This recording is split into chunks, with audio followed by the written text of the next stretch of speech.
我要諗翻啲學課，源自於舊年我自己身邊發生咗啲情況，同埋亦都好多謝阿劉生，即係透過劉生嘅同意啦，將佢個朋友個情況啦分享咗俾大家，令大家可以對頭痛以及偏頭痛嘅重視啦。咁舊年發生咗啲咩事咧？咁舊年8月，從細睇到我大嘅叔叔突然間又暈低，病死不醒，送咗去醫院。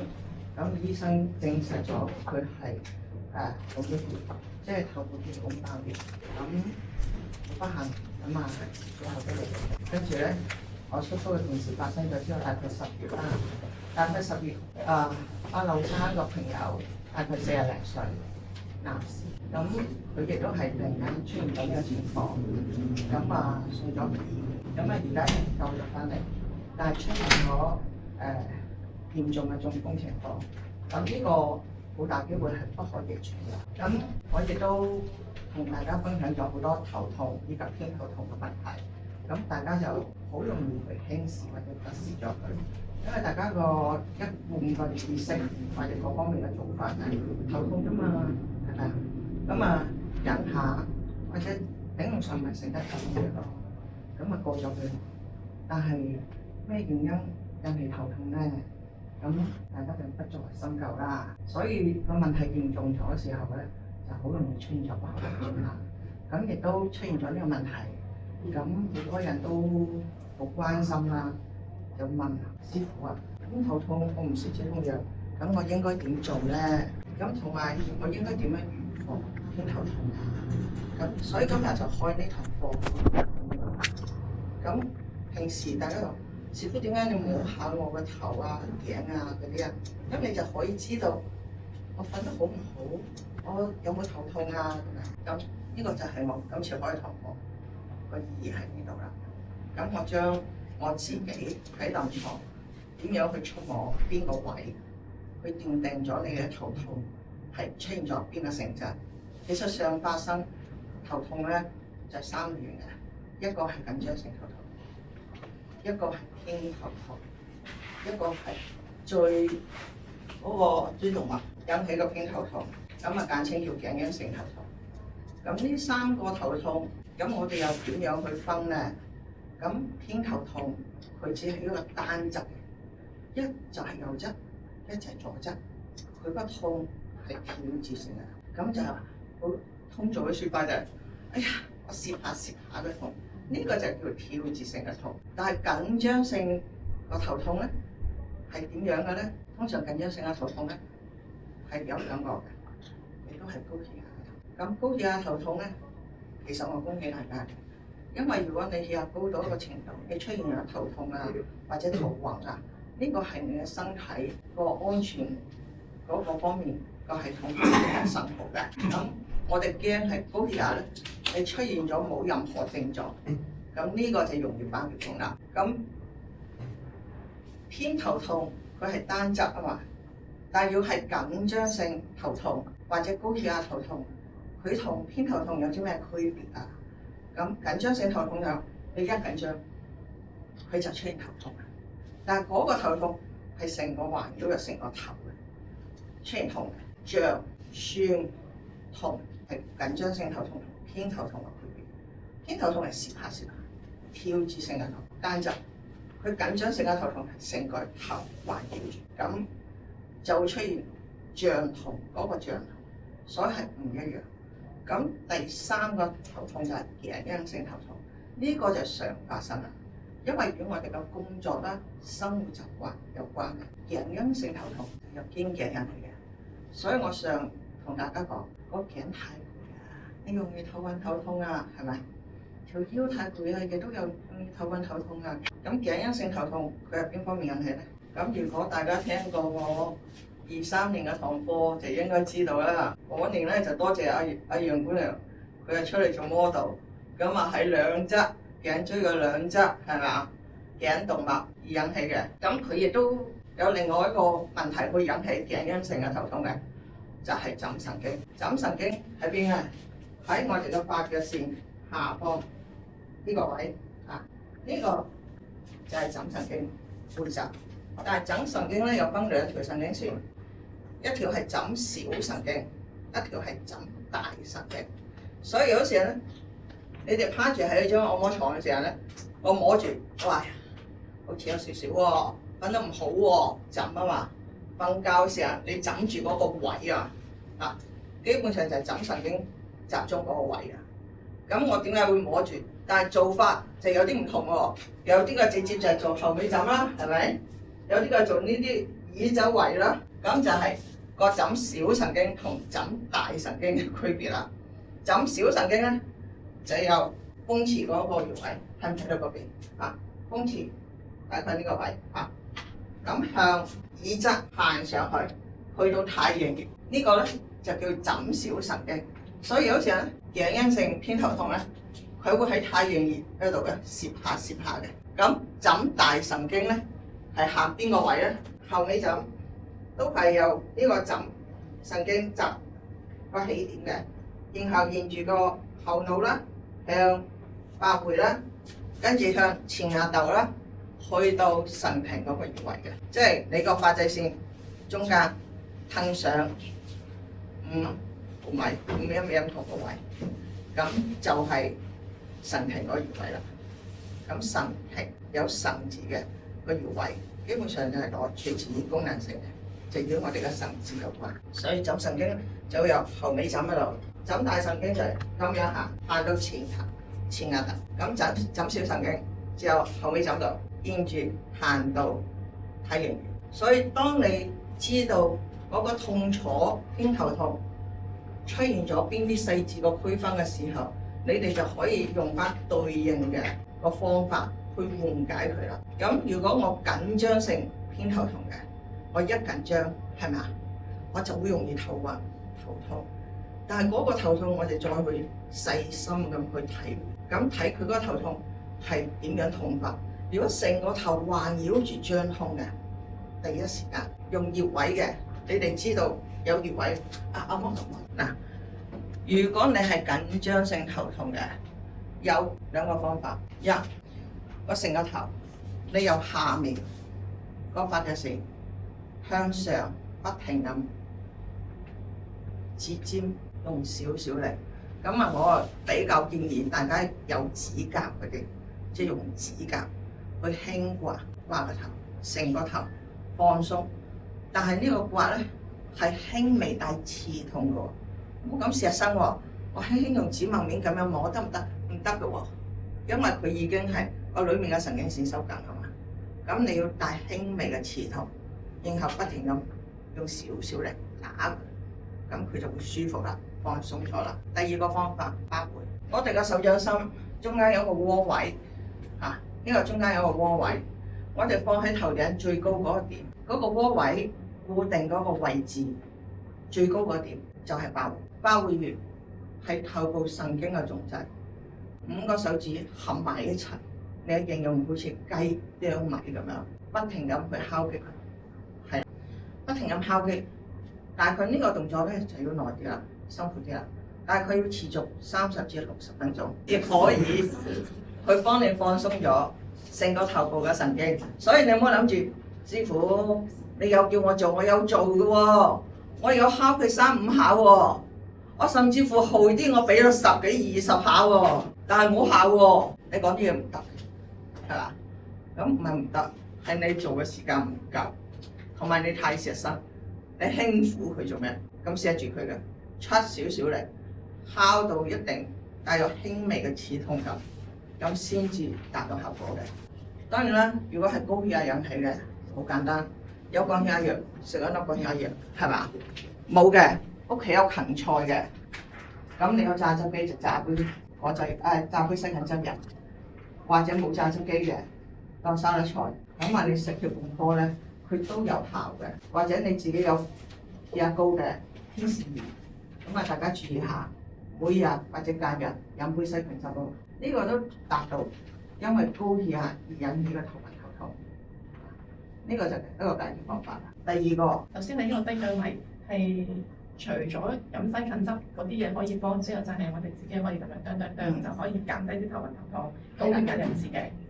所以如果因為血壓低，多數嘅講法低血糖、身體血糖最快嘅方法飲汽水。繼續嚟。咁啊，如果係頸因性頭痛、枕小神經而引起嘅，咁啱先都話啦，通常佢係由嗰個風池穴呢個位，風池穴越向前行嘅，沿住嘅耳邊上咗太陽穴嘅，呢個枕小神經。咁如果枕小神經而引起個偏頭痛咧，我哋有個臨床有一個治療方案就係叫咩？起止點治療方案。咁起止點除咗係一條肌肉個起止點，亦都可以根據神經線個起止點去做治療嘅。咁你知道枕小神經佢係咁樣行啊嘛，由風池到太陽穴啊嘛，咁你就可以跳過中間嗰啲嘅。我哋做嘢係不問過程嘅，只係問結果嘅，係咪啊？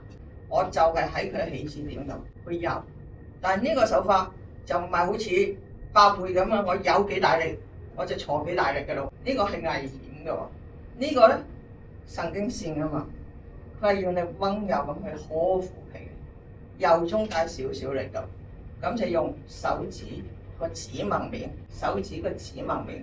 去按揉啦。咁風池喺背脊肌個旁邊外側，發腳線嘅下邊，你就好容易摸到呢度有一個位嘅窩位。嗱，呢個係我哋嘅頭骨下面。我24年開課程曾經講過，所有穴位喺個骨邊肌肉邊去揾。呢個風池就係嗰個頭骨下邊嗰個窩位嘅，你就用個手指嘅指紋面安定嗰個肌肉，安定一個位嘅肌肉，帶動皮下組織輕緩而有節奏咁轉動。呢個我哋就係按揉法，呢個對穴位嘅按揉法。咁記得喎，帶動皮下組織嘅轉動，唔好撳一個穴位咧超過3分鐘。咁恭喜你啊！咁你係成為史上第一個自己點自己穴位嘅人。但係點咗之後，你唔好揾我喎，千祈唔好尋求我喎嚇，咁啊麻煩啦。咁啊去起按揉呢度，按揉完之後再直接去太陽穴，係嘛？尾骨旁開按太陽穴，咁同樣都係用按揉法去揉。咁呢兩個重要嘅位，去啦，用手指嘅指紋面去掃過成條枕小神經線，又或者有一個方法，我哋嘅手倒 V 字形夾住個耳仔，係咪啊？按揉完個起子拉個耳仔，但係你哋可唔可以咁樣啊？可以嘅，因為咧我對住我個 model 咧，我係錫住佢，我向上拉嘅。但係我向下得唔得？因為我哋自己向下咧會更加容易啲，唔使吊臂啊嘛，係咪啊？咁會更上做咧會減少咗枕神經嘅痛。我哋經常做係會減少嘅嗰方面嘅偏頭痛嘅。而家就講咗呢幾個啦，仲有係咩咧？頸因性啊嘛，定與頸動脈有關嘛？頸動脈係咩啊？頸個橫突面後面嗰條高高嗰條耷低頭咧，咁橫突面咧，佢每一面咧，每一節骨咧，中間有一個孔嘅，咁佢就穿咗我哋個頸動脈。咁呢個頸動脈，我哋可唔可以用力去按佢啊？係咪啊？如果年紀輕輕個頸動脈開花咗，你咁樣一出嚟按，頸動脈撕裂會點啊？係嘛？好嚴重嘅喎，出現急劇性出現嘅喎。24年嗰堂課都有講過啦，頸動脈我哋係唔可以大力。咁我唔按呢個位，咁我有啲咩方法咧？咁你話起止點啊嘛，師傅係咪啊？咁我起點個頸動脈，我按，我下面個頸動脈我又按佢，咁啊起止點嘅治療方案咯。錯啦，病症嘅唔同，治療嘅方案亦都唔同。我24年講過肩頸嘅問題，個緩解方法，大家喺群組可以上翻群組去睇嘅。咁點啊？肩頸太攰，因為我哋從事工作好多時候，我哋用唔到電腦，生活上我哋用唔到手機，我哋長期耷低頭，個肩頸係疲勞過度嘅。用咗個方搖肩，係咪啊？向後搖20下，下，跟住向前搖20下，然後順時針動咗個頭2圈，咁啊逆時針轉動咗頭嘅2圈，咁基本上你個肩頸個背佢係緩解咗嘅。但係你哋大家要聽清楚，呢個只係一個緩解，你爭取到時間去揾翻到底解決到呢個問題嘅醫師或者係醫生，你哋一定要切記，呢個係緩解嘅方法，俾你哋出現咗呢方面嘅問題要去處理嘅。因為偏頭痛喺西醫嘅角度嚟講咧，佢係叫做三叉神經網絡異常，因為屬於一個係好複雜嘅神經線嘅問題。但係咧好多時候咧個神經線，大家忽略咗一樣嘢，就係三叉神經血管嘅問題。所以好多時候咧，大家去處理咗嗰個頭痛，係咪就將嗰個問題處理咗？因為血管嗰頭壓力仲喺度，個風險仲存。你如果話我忍下痛，我忍到嘅喎，師傅冇所謂嘅。佢又唔係24小時痛，佢係嗰陣啫嘛，又或者最多係個1日半日啫嘛，係咪啊？咁我忍下冇事啊。但係當你痛出現痛或者任何異常嘅感覺，而產生嗰個異常感覺，個問題未得到妥善嘅改善，個隱患喺度，有好多問題係1加1加1咁樣儲起身。個 quota 儲夠咗，佢就整體會爆發，但係冇將自己逼到咁盡。所以今日嘅堂課，我點解好想同大家去講呢個問題，亦都希望想借大家個把口去互相去宣傳開，令大家對日常身體容易發生嘅問題而加以重視，去避免更加大個嚴重性嘅問題而產生。所以希望大家聽可以引起重視。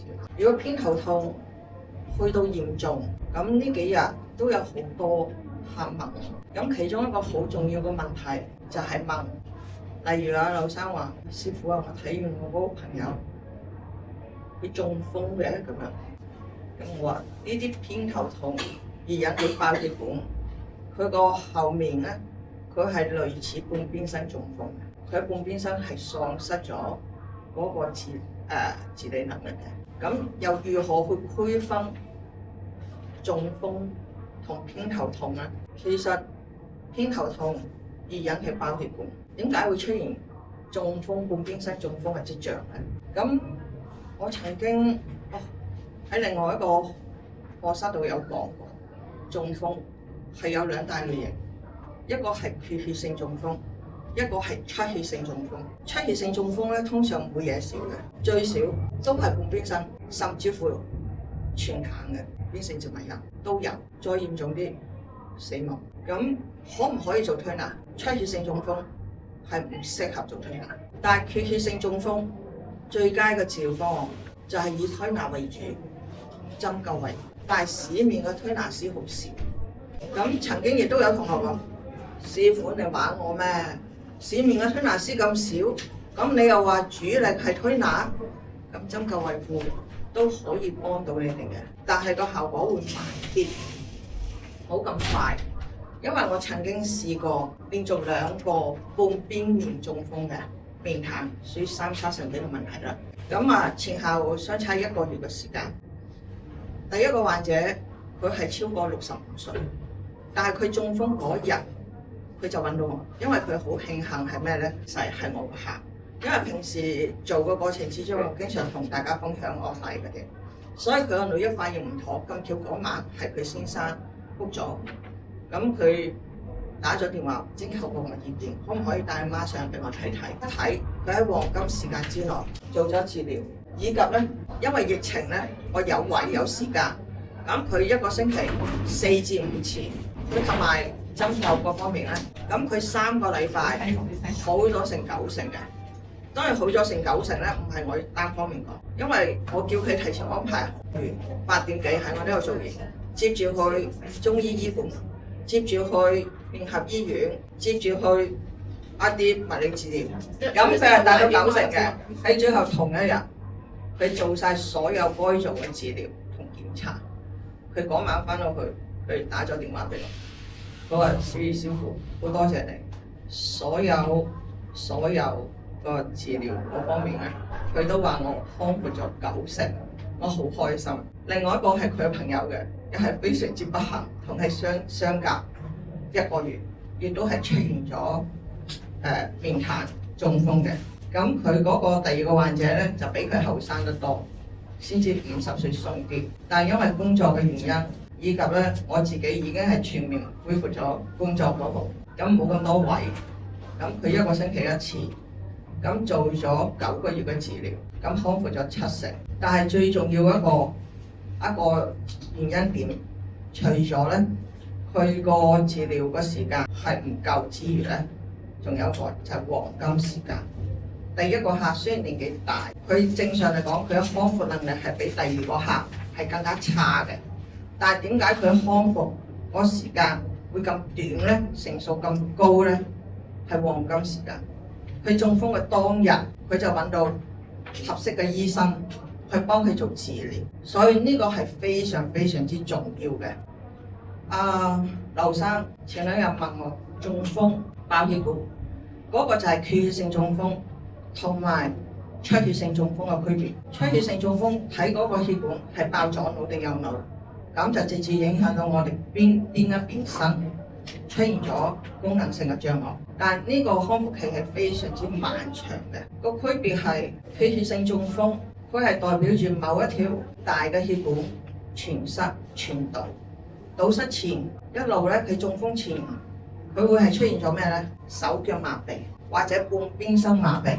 但係出血性中風咧，佢係出現咗暈同痛，一個麻一個係脹痛個區別。第二個，如果係出血性中風，咁佢爆血管之前，佢係會有2個症狀嘅，成個人感覺到好熱啦，係咪啊？佢個血壓一定要去到一定嘅程度先可以爆到噶嘛，佢會覺得熱嘅，或者爆之前佢係個面色咧會好紅嘅，但係爆咗嗰一刻咧係面色冇華嘅，即係蒼白。但係缺血性中風，你由始至終發之前同埋發之後個面色係冇任何改變嘅，呢個就係一個區別啦。咁如果出現呢4個症狀咧，第一時間揾你自己認為可以幫你解決到呢個問題嘅醫生或者醫師去及時處理。第一條就係突然間出現咗炸裂性劇烈嘅頭痛，係突然間嘅。呢個咧就唔好諗住食止痛藥啦，真係第一時間去睇醫生或者睇醫師。第二咧係原本有慢性嘅頭痛嘅，突然間加重，佢個頭痛仲會有高燒，只要有發燒，你哋都要重視。呢個都係一個非常之嚴重嘅預警嚟嘅。咁第三，頭痛伴有意識障礙、肢體冇力、言語不利，咁即係點啊？咁已經係出現咗非常之嚴重嘅功能性嘅問題喎。咁即係佢講嘢可以講到攣下嚟攣下嚟咁樣咯喎，係咪啊？嗰個半邊手半邊腳個重心，佢已經係支撐唔到嘅咯喎，係咪啊？呢個已經係非常之嚴重嘅咯喎。咁大家第一時間就唔好諗住，哎呀我去瞓一覺就好啦，千祈真係冇，有幾快就走幾快。你情願走去醫院個急症室度坐到天光，你都冇喺屋企坐啦，因為呢個係非常之嚴重。咁第四，如果最近幾個月出現頭痛並且逐漸加重，呢個係好明顯嘅。佢有呢個偏頭痛咧，引起爆血管咧，佢唔係一次半次一頭痛就爆嘅。可能你平時都有偏頭痛，但係發作都唔係好密嘅。但係呢幾個月佢頻密咁，你覺得佢係有規律咁加重咗，多咗，呢個都係一個非常之嚴重嘅預警信號。咁出現咗個症狀，大家要及時去就醫。又話有啲時候我聽到有啲客同我講，哇！我上個禮拜唔知點解突然間頭痛起身咧，我有畏光喎。聽到嗰啲聲，呢啲都係一個比較嚴重嘅信號。如果你話作嘔啦、畏光啦、聽到聲個噪音啦，而引起你好多情緒嘅方面嘅反彈啦，呢個情況都應該係要注意啦。你哋要及時向醫師去反映。我幾耐之前曾經出現咗呢個情況，所以咧偏頭痛恐唔恐怖？其實唔恐怖，但係你知道產生嘅原因，咁就好容易去處理㗎。但係千祈唔好忽視，唔好輕視佢。第二，我哋就講下一個過程。係有同學有個要求，佢話意思你既然開課程，你可唔可以開多一堂課，講下坐骨神經痛？我有好多同事都有坐骨神經痛，所以咧可唔可以開多堂？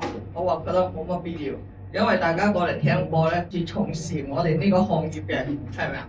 甚至想了解一下常見嘅痛症啊，各方面了解咗呢個問題，點樣去處理，點樣去自救，呢個先至係你過嚟聽課最重要個目的。如果我俾咁多好多專業嘅實驗啊，各方面啊，咁啊真係唔係咁美好啊，咁美好啦，係嘛？咁坐骨神經痛通常係有邊方面咧？佢點樣行法嘅咧？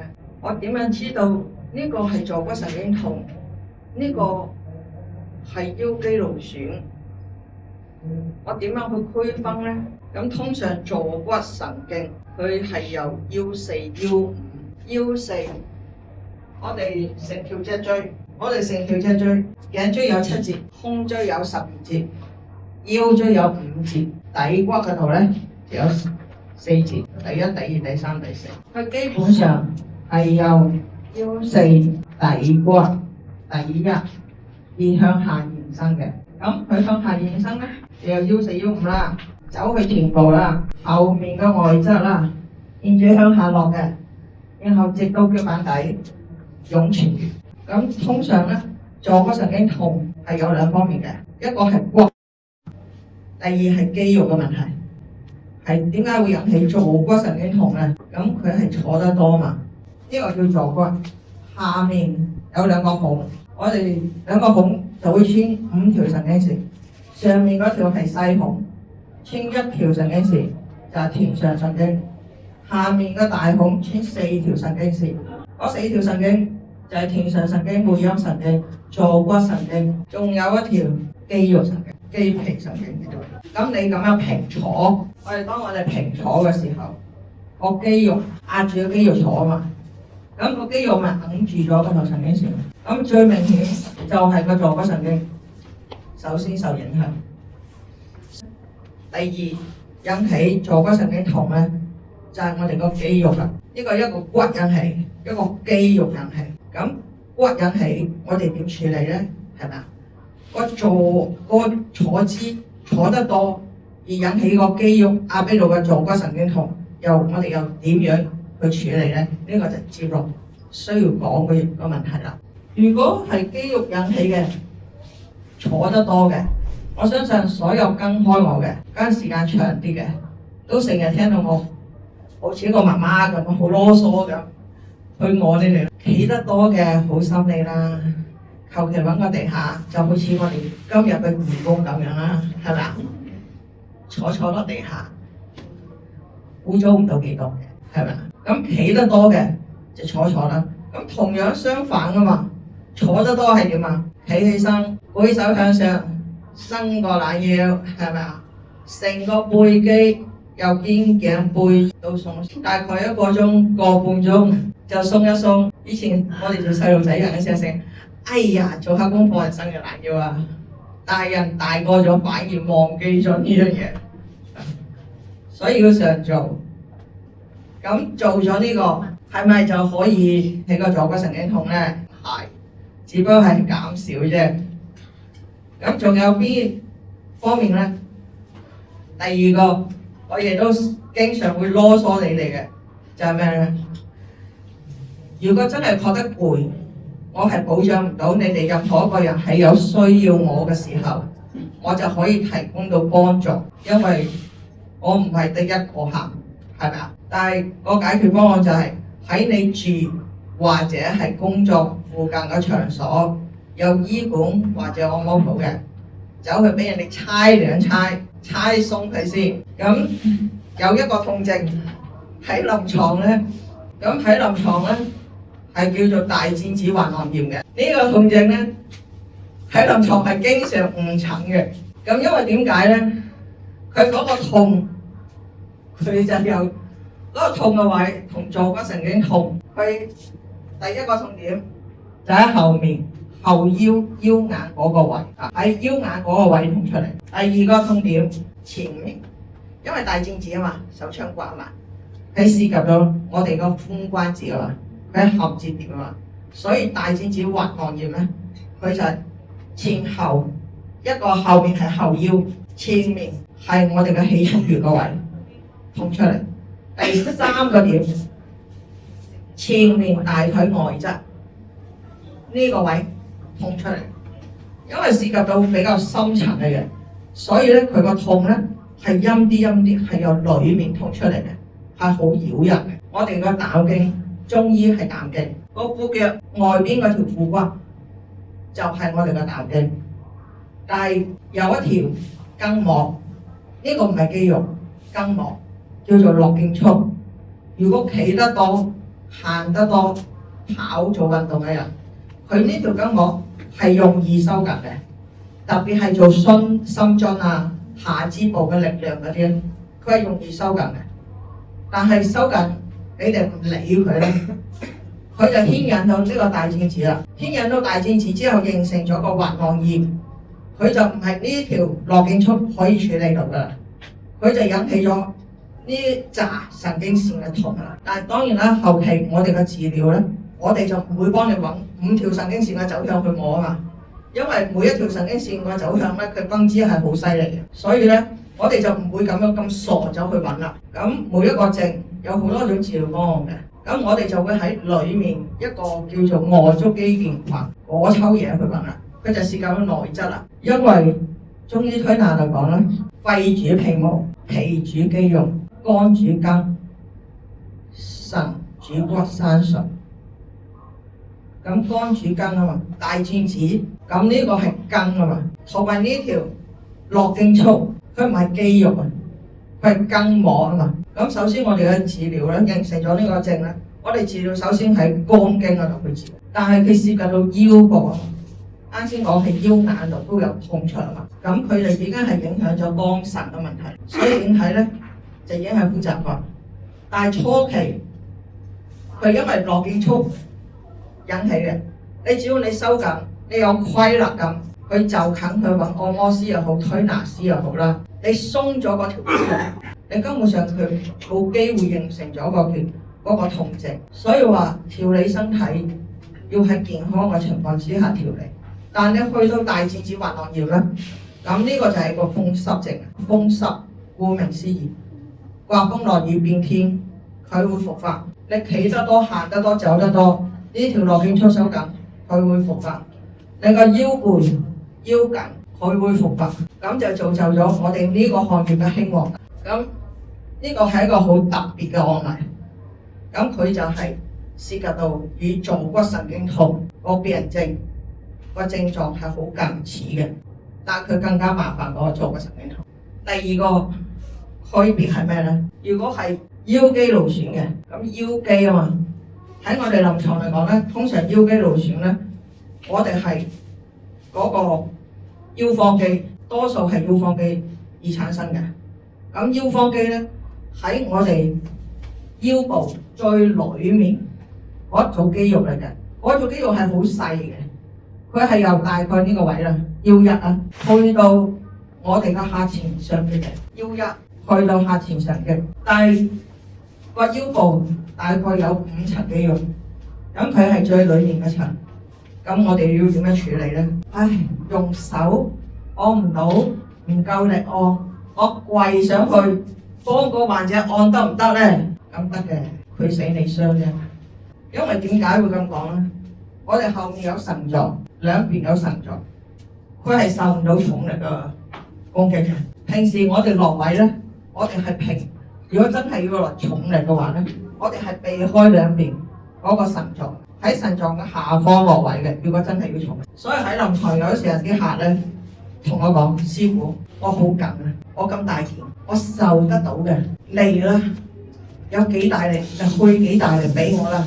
通常我呢啲我唔睬嘅，我秒佢。哇！我後半身好似錢嘅，我仲諗住咧佢其實好唔落嘅，阿老細係咪？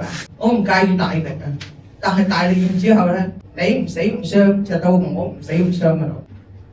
如果係坐骨神經嘅痛，係由嗰個深層嘅肌肉腰方肌引起嘅，因為佢係最裏面，我哋就唔會喺後面去處理呢個問題，我哋就會喺前腹部去處理呢個類似坐骨神經痛而引起嘅問題。咁我哋自己去摸一摸，我哋呢個盆骨有個最高點，大家有冇摸到最高點？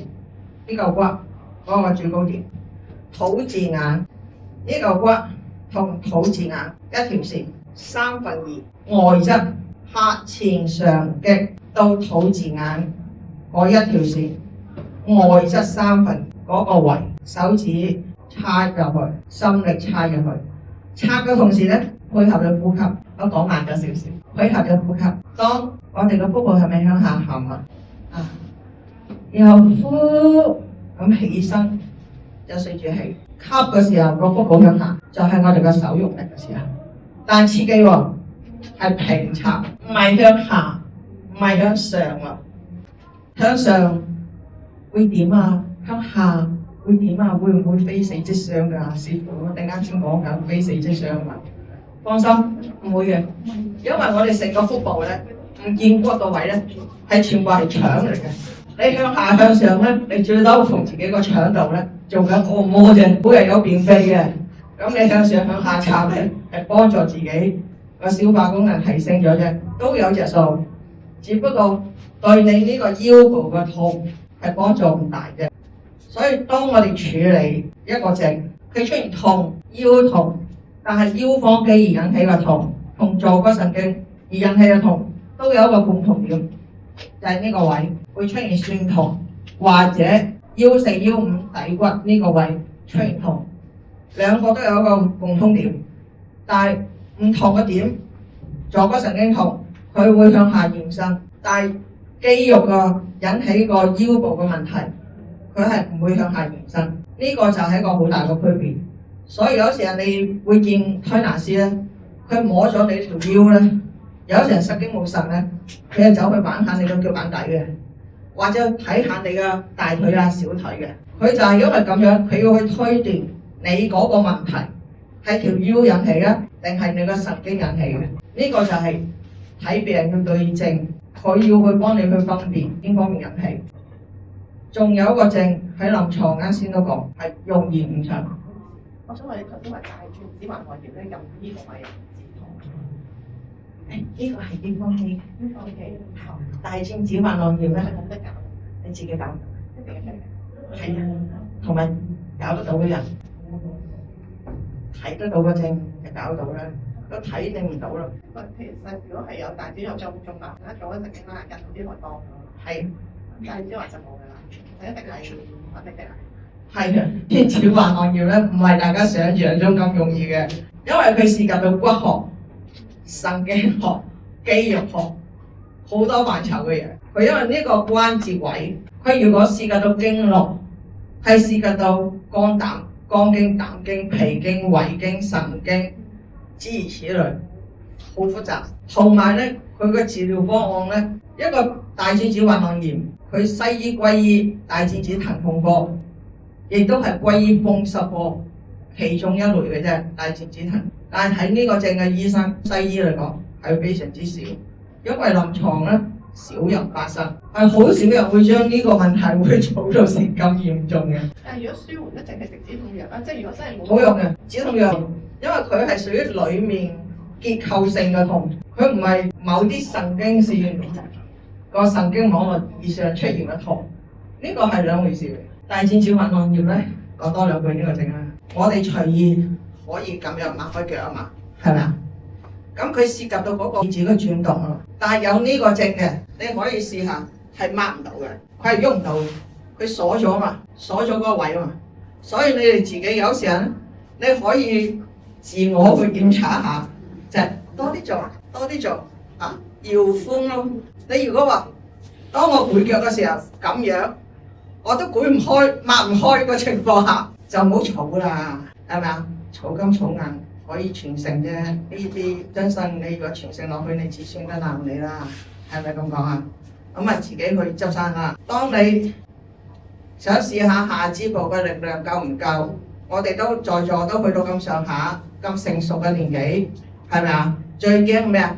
年紀大咗少少，下肢部冇力會跌。我今日有個同學，佢動唔到，咁佢阿媽咪咧就前一排發生咗啲事。佢阿媽咪70幾歲，就係行路咁上下，突然間有隻腳冇力，跪低，跟住對手撐落地下，4肢斷咗3肢。而家瞓喺醫院。本身佢今日佢都一聽到有課上，好開心，報咗名嘅。但而家都要喺醫院度照顧阿媽。佢都問我師傅啊，我想推我媽過嚟俾你幫佢搞好我媽嘅4肢啊。我聽完之後，我第一時間走去照鏡，我睇下我係咪上升到不食人間煙火，可以用意念去治嗰個症嘅問題。一個4肢斷咗3肢嘅，我何來有能力骨恢復如初咧？係咪啊？但係好可惜嘅嗰個症，因為有啲嘢可以前期避免。你鍛鍊咗你下肢部嘅力量，當你企係好穩嘅，咁即係證明你嘅下肢部係好夠，所以跌個機會、脫力嘅機會係好微嘅。當你搖寬嗰時候咧，係搖得係好輕鬆嘅，就減少咗例如大轉子、而髖關節、髖底關節個問題。當你隨意可以踎低又起身，所有腰實嘅問題你係絕對冇嘅。咁下肢部你都可以去到咁隨意，咁仲有啲咩坐骨神經痛啊？仲有啲咩大轉子滑囊炎啊？係咪啊？咁平時如果想避免坐骨神經痛以及其他所產生嘅痛症，大家要點做呢？有一個動作係好輕鬆嘅，叫做4字拉伸，阿拉伯數字4。咁我哋坐張凳喺度，坐好，翹腳嚇，好多人中意翹腳啦。咁啊翹腳，一邊手托住個我哋叫踝關節，另外一邊手按住嗰個膝關節嘅內側，按住內側向下壓。呢邊手踝關節邊手向上抬，另外一邊手向下壓，撐直咗對手，堅持30秒，然後放個過程之中冇超過1分鐘，前後做4至5組。咁啊，你每日堅持做4至5組，咁呢個亦都減少咗你嗰個坐骨神經炎，因為當你向下壓拉伸嘅時候，拉緊啲咩啊？啱先都講咗咯，由腰4、腰5，由後側下方一直向下面去到腳板底啊嘛。呢個係坐骨神經個走向啊嘛，係咪？當你向下壓嘅時候，牽扯住就係嗰個坐骨神經嘅走線個路線。你經常做就可以減少坐骨神經個痛啦個情況啦。咁啊，左右腳去做啊，咁啊伸直。同樣嘅，所有手握住踝關節嘅向上托，膝關節內側嘅向下壓。咁呢個就係4字拉伸。咁啊，經常做就可以幫助到啦，亦都減低咗、減緩咗大轉子滑囊炎嘅機會啦。呢個4字拉伸咧係針對骨嘅問題嘅，坐骨神經痛嘅骨嘅問題，例如腰4、腰5啦，例如椎間盤突出啦、腰椎骨而引起嘅，全部都可以用4字拉伸去減緩坐骨神經痛。第二個係如何利用一個籃球類型嘅波或者按摩球去放鬆臀部深層肌肉。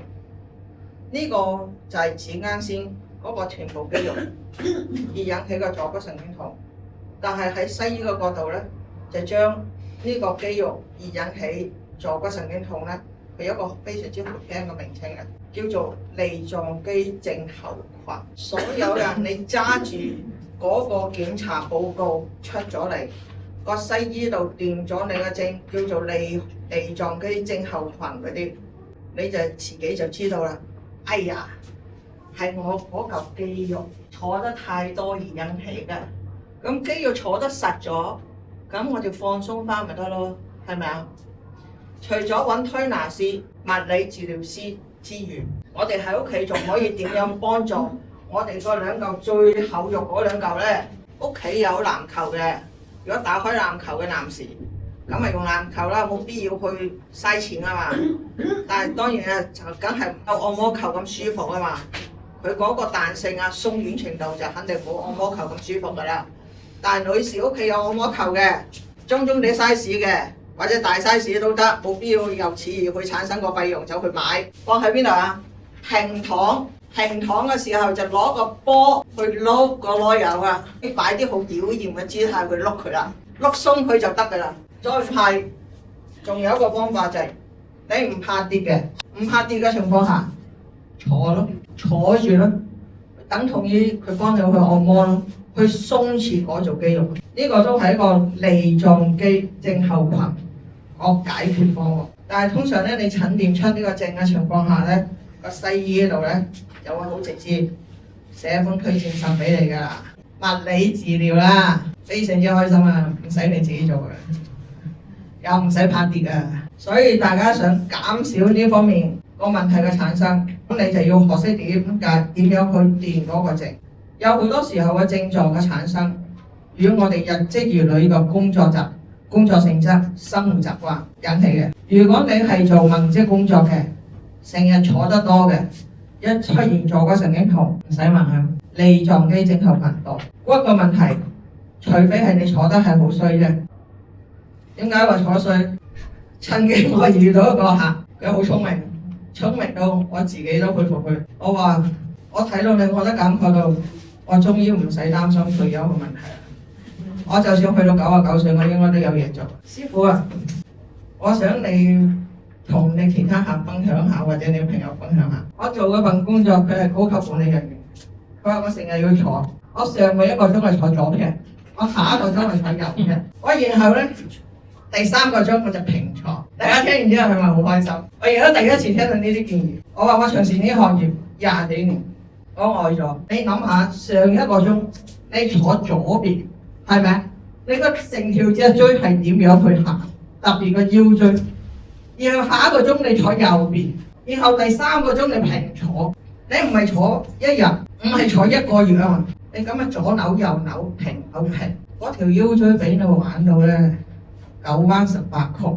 你個腰4腰5第一，然後向下延伸，嗰頭坐骨神經線，佢個承重能力係好誇張嘅。我話你呢個，我唔知你呢個概念跟邊個老師去學嘅。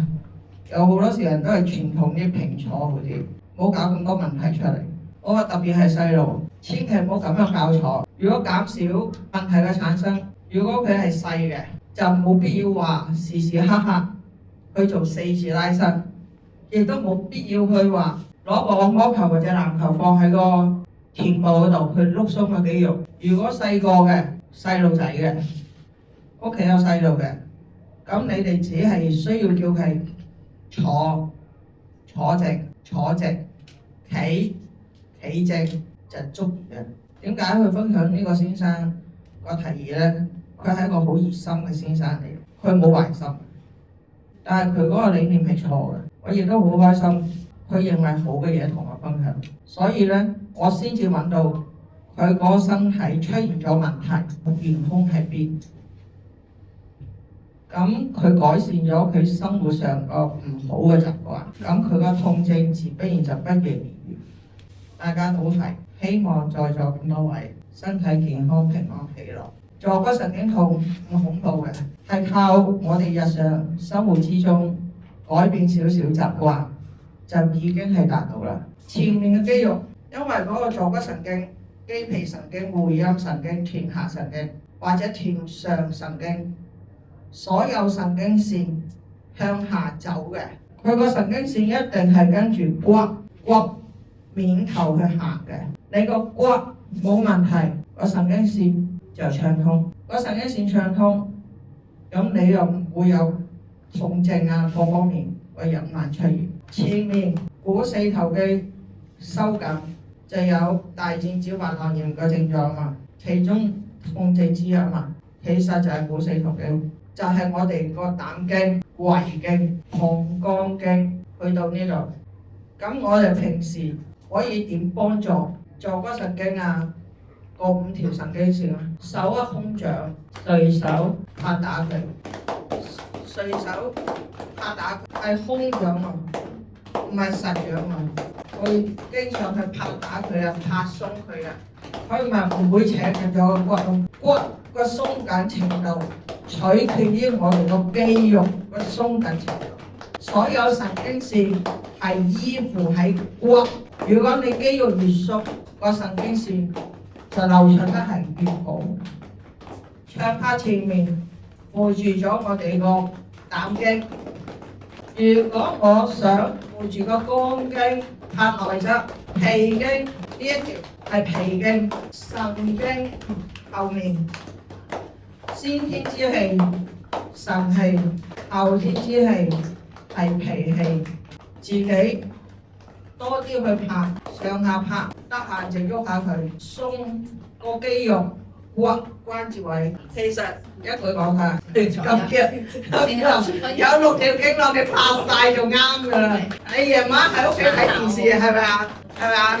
有啲人好中意翹腳噶嘛，你咪4字拉伸咯，拉伸完點啊？好似個大爺咁挨攞個手攝下後面，咪拍咯，拍呢度咯，係咪啊？一定肝經嘅，肝排到解毒，肝經12條經絡，肝膽經配水。想身形靚啲嘅，身體健康啲嘅，夜晚好瞓啲嘅，拍下佢。想身體好啲嘅，你個腸胃嘅消化能力強，你個免疫系統會差，拍下佢。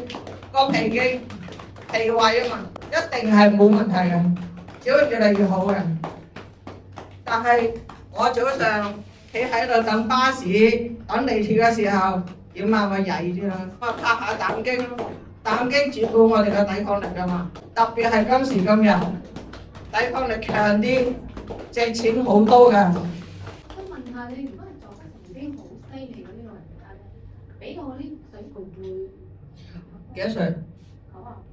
唔好坐啦，好坐啦，老細，90幾歲，我哋腎水就俾佢舒服啲啦，係咪啊？有熱水袋，放個熱水袋喺呢個位啊，放個熱水袋喺呢個位。啱先講咗一個起止點啊嘛，除咗肌肉嘅起止點，除咗骨嘅起止點，除咗神經線嘅起止點，係嘛？仲有經絡穴位嘅起止點啊！泡下腳，熱水泡下腳，加個熱水袋喺呢度，佢就會舒服㗎。如果你哋大家仲可以做多少少，熱敷咗之後，你咪幫佢拿下對腳咯，輕輕拿法，手揸住個肌肉嗰兩邊，提一提放，揸提一提放，呢個係拿法，你輕輕咁樣幫佢拿下。壓鬆咗，佢自己就舒服。嗰啲神經線除咗喺骨度走，亦都係喺肌肉個胸腔位走。所以你壓鬆咗肌肉，實際上就放鬆咗佢嘅神經線，佢會舒服好多。亦都仲有一個，佢託我嘅朋友託佢過嚟問下我嘅。咁佢今日唔出院，佢話佢曾經有一個老人家骨折過，就係小腿頸骨下面。骨折咗之後咧，個老人家咧之前個冇乜夜尿嘅，但係嗰個小腿個上方骨折咗之後咧，個頸骨骨折咗之後咧，個老人家夜尿多咗。咁我問佢老人家幾多歲，佢話70鬆啲，我話70鬆啲，而家嚟講唔算係老啦，係嘛？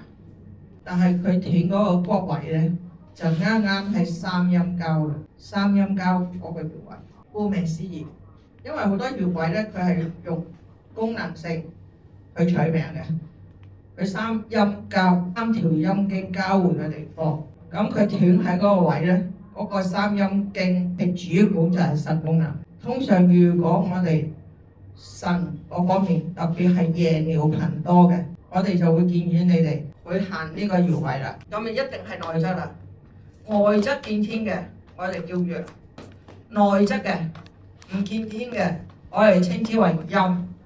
但係個屋企個老人家咧，佢啱啱喺嗰個位咧，踝關節最高嗰點係最高嗰點，3寸。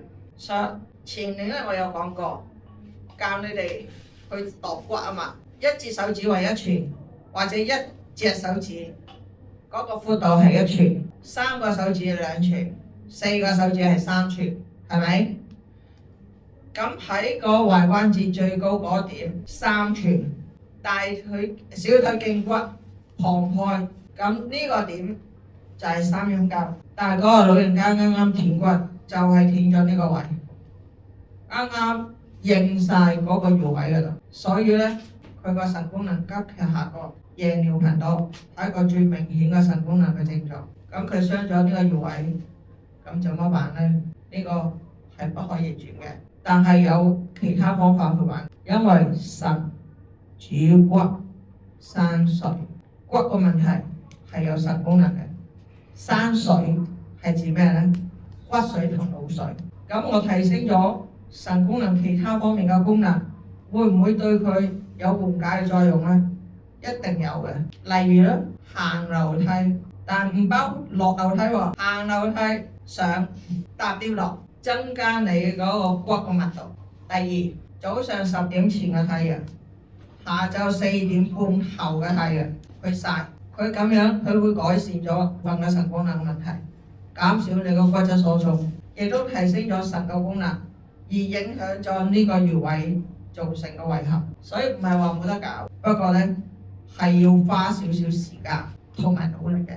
呢個係日積月累去堅持先至達得到嘅，唔係話我去一時興起，我去行1-2個禮拜，曬1-2個禮拜嘅太陽得唔得？唔得，喺持之以恆嘅就可以改善咗大家在座嘅腎功能嘅功能性嘅問題。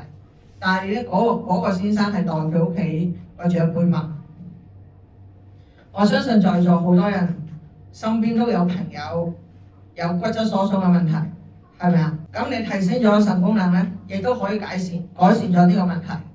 但係咧，佢呢條骨斷咗咧，啱先講坐骨神經啊嘛，咁坐骨神經咧，亦都經過咗呢條骨嘅喎，佢係會影響到呢條骨嘅喎。坐骨神經亦都與我哋嘅腎功能息息相關嘅喎，所有腰兩側嘅穴位都係主管我哋嘅腎功能泌尿系統嘅穴位嚟嘅，佢斷咗呢度。係咪影響咗我哋嘅坐骨神經線啊？咁腰四去到腳板底湧泉穴，咁就係坐骨神經個走向。佢呢個情況係影響咗嘅，但係你改善咗個腎功能，亦都改善到各方面受影響嘅坐骨神經個問題嘅。所以治一個病，佢唔係得一個病人有得着，佢亦都有好多方面。就好似呢個小姐咁樣，佢話老人家嗰條腰嘅問題好嚴重嘅坐骨神經嘅問題，咁最根本嘅原因就係個腎臟退化。所以如果你平時可以幫佢改善咗嗰個坐骨神經而引起嘅痛，或者減緩咗佢嘅痛楚，佢個腎功能都會好翻少少嘅，同埋佢亦都會好翻好多。所有肝經差嘅一定會引起腎功能差，腎功能差其中一樣嘢就係坐骨神經痛。但係腎功能退化有好多唔同嘅渠道去發生嘅，視乎每一個人嘅身體嘅體質。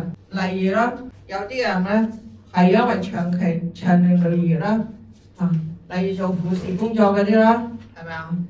佢有時成日要坐住肩下啊嘛，坐得多啊嘛。個坐骨受壓啊嘛，加埋個肌肉啊嘛，臀部個肌肉啊嘛，所以呢類型嘅職業嘅人咧，佢係坐骨神經痛係高危嘅，所以你哋平時可以多啲提醒，係啦，多啲提醒自己身邊嘅同事咧，扭扭擰擰啦，起身啦，伸個懶腰啦，係啦，跟住拍啦，做下4次拉伸啦。咁啊可以預防到嘅。如果身邊有人出現咗任何痛症，勸佢及時睇醫生就醫，呢個係最恰當嘅方法。當然啦，你可以先嘗試下嘅。你呢度痛啊，你會唔會考慮下我聽過佢話4次拉伸 OK 喎，試下啦，係咪？咁佢試咗1個星期，真係有改善喎。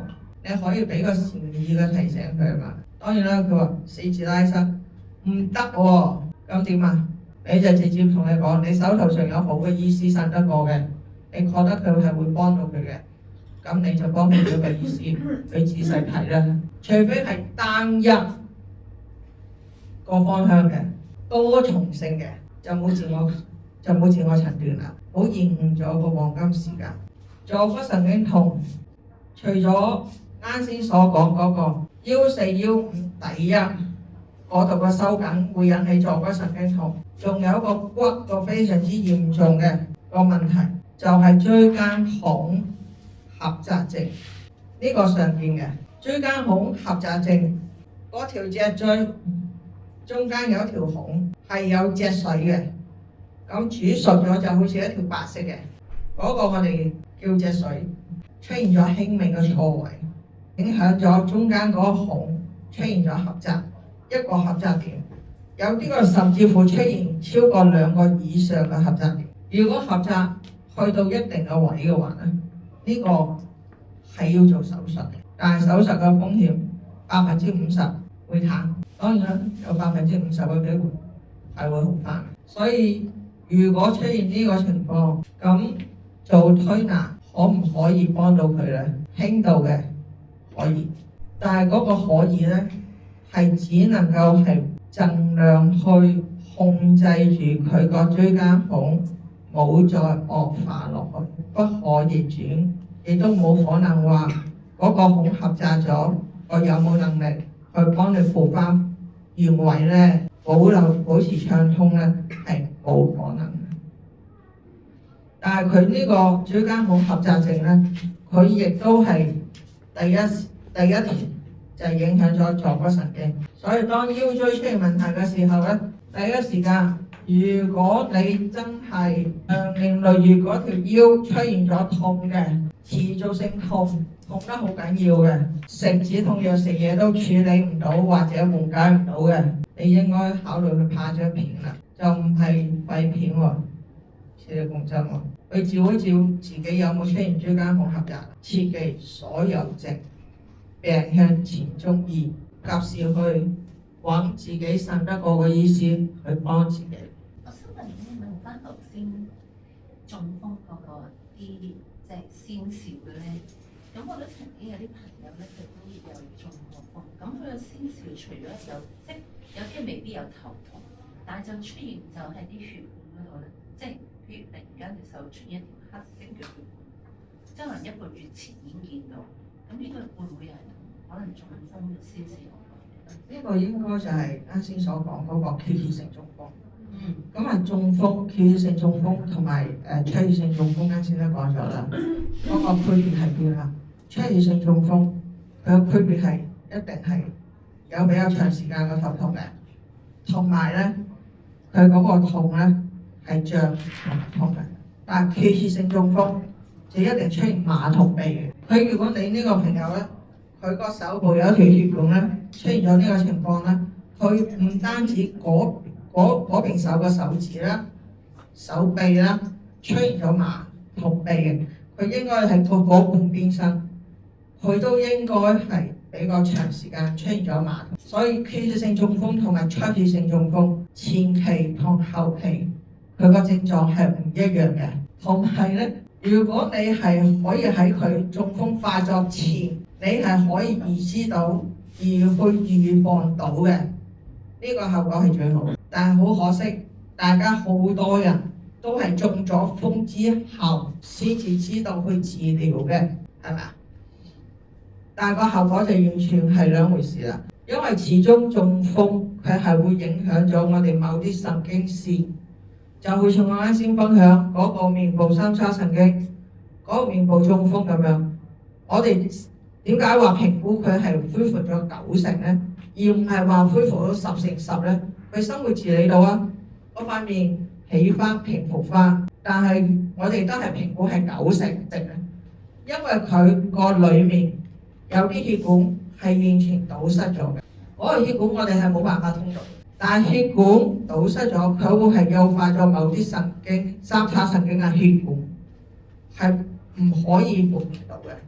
呢個係屬於一個永久性嘅創傷，所以我哋只能夠評斷佢嗰個症係只可以恢復到90%，剩翻嗰1成就係呢方面嘅問題。但係如果你可以喺中風前，你預知到而出現咗調理同埋預防治療，咁佢嗰個效果就唔會話有90%啊或者7成啊8成個問題啦，佢係達到控制咗嘅。所以如果你個朋友出現咗呢個情況咧，快啲去揾適合嘅醫師去控制或者調理，好等中咗風之後，因為中風嘅嘢好多意想不到嘅變化出現嘅喺臨床。好，多謝大家。咁下一堂課咧就講脊柱側彎嘅，但係我就會邀請2個患者上嚟嘅，一個係先天性而造就咗先天性個脊柱側彎啦，因為佢個2個側彎點有好細個做咗個脊柱融合手術，咁咧後期咧因為骨個變化而誘發咗嚴重嘅冠心病嘅，但係當然而家冠心病佢已經好咗啦，個骨又正咗啦。咁第2個咧就係歐偉先生，佢係免疫系統嘅嚴重疾病，就強直性脊椎炎。